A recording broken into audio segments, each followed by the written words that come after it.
Tinanong ko ang lolo ko kung paano siya nakasurvive sa laot noong tumaob ang bangka na sinasakyan niya.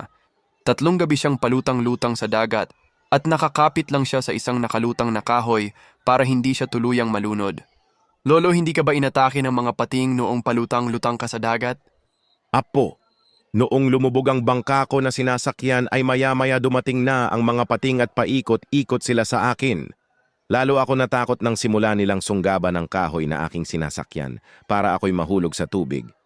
Talaga, lolo? Anong ginawa mo para makaligtas sa mga pating? Apo, ang una kong ginawa ay nagbuhos ako ng mantika pero hindi pa rin sila umalis. Kaya pangalawa kong ginawa ay inihulog ko naman ang bawang, ngunit sa kasamaang palad ay nandun pa rin sila sa tabi ko, paikot-ikot. Kaya pangatlong ginawa ko ay inihulog ko naman ang sibuyas at tila walang nangyari. Naisip ko na mali ang aking ginawa, dapat ay sibuyas muna ang inihulog ko, sumunod ang bawang. Pang-apat ko na ginawa ay binuhusan ko na ng gata.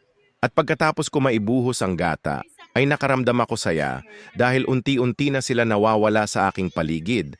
Ang napakaraming pating ay nagsimula ng lumangoy paatras. Talaga, lolo? Paano nangyari na natakot ang mga pating sa mga sangkap na inihulog mo? Simple lang nga po. Dahil mga sangkap na yon alam ng pating na sila na ang sunod ko na ihuhulog, kaya natakot sila at tuluyan ng umalis. Ayaw ng mga pating na gawin silang nilabog na pating. O kaya naman ay gawin silang kinunot na pating. Kaya yan ang sikreto ko kung paano ako nakaligtas sa mga pating ayaw na mga pating na gawin silang pulutan. Yan pala ang sangkap sa nilabog o kinunot na pating, pwede mo lagyan ng malunggay. Sa kasili para medyo maanghang, pwede mo rin lagyan ng luya para lalong sumarap.